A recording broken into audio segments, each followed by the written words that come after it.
নমস্কার বন্ধুরা, আজকে আমি লাল শাক করি দেখাবো। তার জন্য সবকিছু গুছাই নিয়েছি। তেল চাপাইয়ে দিলাম, শুকনো লঙ্কা ফোড়ন দিচ্ছি, তারপরে একটু রসুন থেতো করে দিয়ে দিলাম।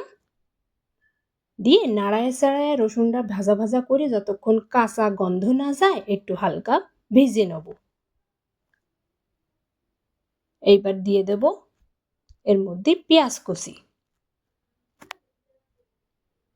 দুটো মিডিয়াম সাইজের পেঁয়াজ আমি কুচি করে নিয়েছি, সেইটায় দিয়ে দিচ্ছি। এবার ফাইন করে ভাজা ভাজা করে নিতে হবে। এবার বড়ি ভেজে রেখেছিলাম সেইটারে টিপে ভেঙে নিচ্ছি। এবার কোসানো লাল শাকগুলোরে দিয়ে দিলাম। দেখো সমস্ত কিছুরে নাড়ায় চাড়ায় মেশাইয়ে নেব যতক্ষণ না ভাজা ভাজা হয়। দেখো এরপরে আমি লবণ দিয়ে দিচ্ছি, দিয়ে দেব হলুদের গুঁড়ো, আর একটু লাল শাকে মিষ্টি মিষ্টি না হলে ভালো লাগে না, সেই জন্যে একটু চিনির দানা দিয়ে দিলাম। দেখো সব কিছু আমি দিয়ে এবার নাড়ায় চাড়ায় ভাজা ভাজা করে নেব। তোমরা কারা কারা লাল শাক খেতে ভালোবাসো?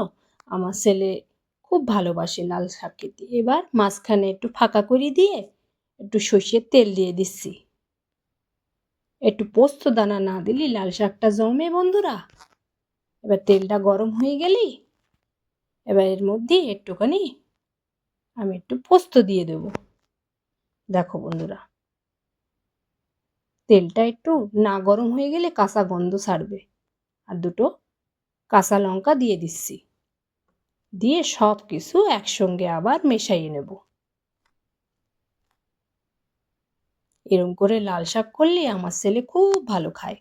এবার ভাজা বড়িগুলো ভেঙে রেখেছিলাম সেইগুলোরে দিয়ে দিচ্ছি, নাড়ায় চাড়ায় সুন্দর করে তেল তেল করিয়ে এবার ওপর থেকে একটু চীনা বাদাম রেখেছিলাম সেইগুলোরেই দিয়ে দিচ্ছি। দেখো বাদাম দেওয়া শাক খুব ভালো লাগে।